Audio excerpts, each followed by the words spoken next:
Hey, badass business owner. So you want to grow your business and you've got your eye on the city or town next to you. And you think, oh my gosh, if I could just take my business and double my efforts in this other town or this other area, or if I start going out further and further, I can pick up way more business and I can create a lot more sales and profit for my business. But before you do, I want to tell you one piece of advice. Don't stop, slow down, turbo, because here's what the problem is. There is so much business that you are not even tapping into in your local community where you are currently at.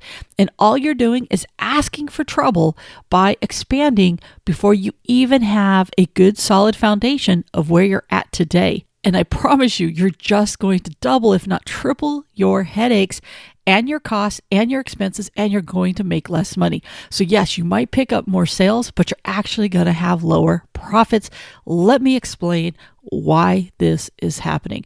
I call this the 5-mile rule. And if you have been a long-time listener, you know I talk about this all of the time, but today I want to talk about this specifically for a little bit longer. Here's where the problem comes in. A lot of times we kind of hit a plateau in our business, and we think that the only way that we can grow our business is to cast a wider net and go pick up more business. Well, the reality is, for the majority of people, there is so much business that you haven't even tapped into in your own community, and you think you have, but the reality is the numbers don't lie. It is not true. And if you don't believe me, just figure out how many people that you helped last year. Go ahead, think about off the top of your head how many transactions you had. Let's just say that you help 2 customers a day in your particular service-based business, and you do it 5 days a week. That's 50 people a week, right? Times 50 weeks, because you're going to take a couple weeks off. That's 2,500 potential people that you probably took care of. Well, how many people live in your town or your city? How many people are within that 5-mile radius? Believe it or not, for a lot of people, we're talking 40, 50, 60, 70, 80 plus thousand potential people that you have not helped. And yes, there are competitors and everything else, but at any given day, people are out there still looking for what it is that you do. The problem you have isn't that you need to expand. It's the fact that you need to do a better job of letting the people know in your community that you even exist. And if you don't believe me, then let me ask you this. When you get mad at the competition that you have to face all the time, I'm going to bet that the competition that ticks you off more than anything else are the people from out of the area that come into your town or your community and do what it is that you do. Have you ever wondered why they're able to get into your community? Think about it. Why would a big company even bother to come into your community unless they saw the potential for sales? That means that they are willing to drive into your community because they see the lack of good competition, which means there's so much there for you to take being the local person, the local individual who can take care of their people. Let's face it, most people would love to go local. They just don't know who to call. So they always default to the person or the business that tends to be in their face the most. Let's just take my community, for example, okay? My community where I've lived for the last 20 years has seen some really serious ups and downs. It went from a community of less than 11,000 people up to 50,000 people, back down to 20-something people, and now we're back up to 60,000 people. And now we are going to be, I think, somewhere like 125,000 or something over the next few years. There's so much business here, and I can't tell you how many small business owners in this town think they need to go off to the neighboring towns to get business.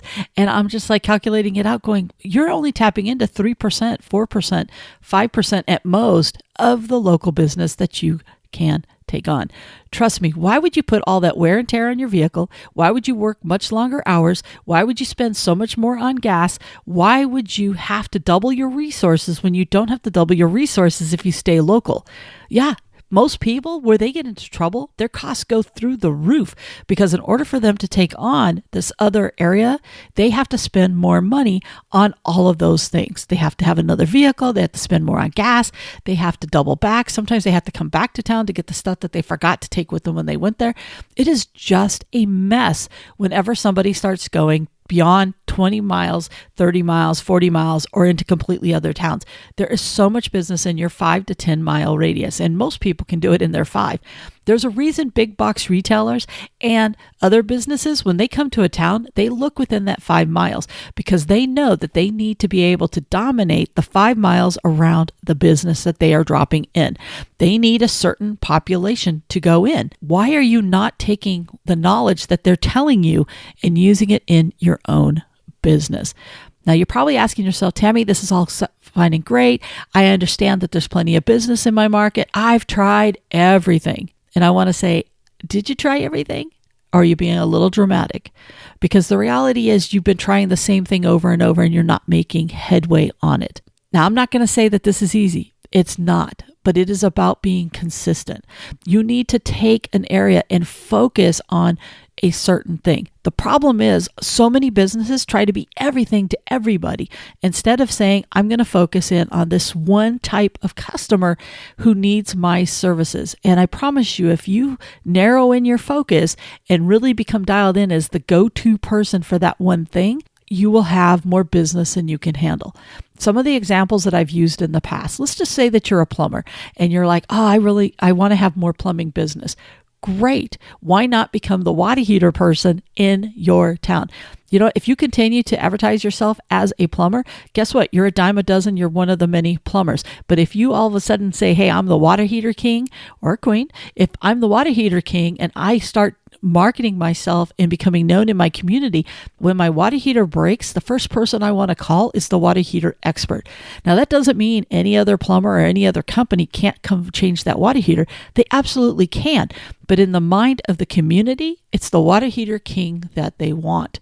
And by the way, this works in something as simple as dog pooping pickup business. Instead of trying to focus on the entire city that you live in, why not focus on those communities that have the higher potential of using you? For example, if you tapped into all the 55 plus communities, they're probably going to want to use your services because they no longer can go out there and pick up the dog poop like they used to do. And they have a high rate of having pets anyways. This is your tribe. These are your people. Ultimately, you do not have a customer problem. You have a marketing problem, and you need to focus in on who are your ideal customers and how do you become their go-to person. So before you go out trying to drive off to another city, to another town, I want you to focus on your own town and ask yourself, where are the hidden opportunities? If you want to epoxy floors in garages, then go into communities that have a little bit more wealth in them, people with a little bit more disposable income, and focus on those communities because the odds go up that they're going to want to use your services.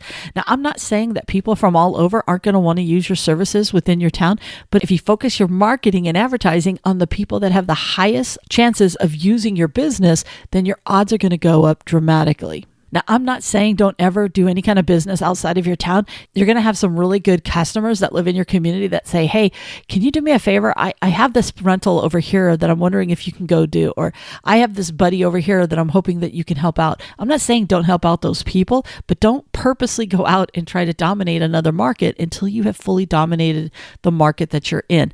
Because here's the thing, like I said earlier, if you don't have the right processes in place and the right streamability of your business, then you are going to be in way over your head when you try to tap into another market.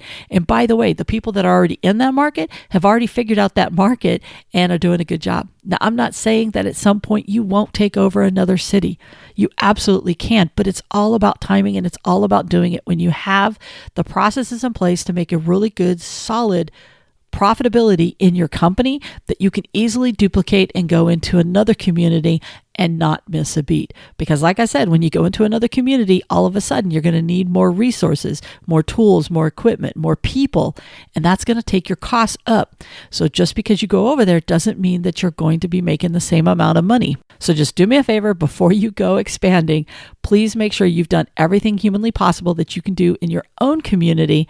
And I promise you, you're going to make more money by focusing smaller. And if you're already all over the place, then pull yourself back, start focusing more in your local community. I promise you're going to see your profits go up. I have worked with small business owners and they have done this exact thing and their profitability goes up. It's because they're focused locally and they're able to do a much better job serving that local community and not waste their expenses and their resources going all over the place. Think about it. One less job 30 minutes away means you can pick up one more job in your local community. Stop wasting your precious time and resources and start focusing locally. There is plenty of business for you to tap into. Now get out there and kick some butt, and I'll talk to you on the next episode. Hey, badass business owner, before you go, as you know, I'm a huge believer in you knowing your business numbers.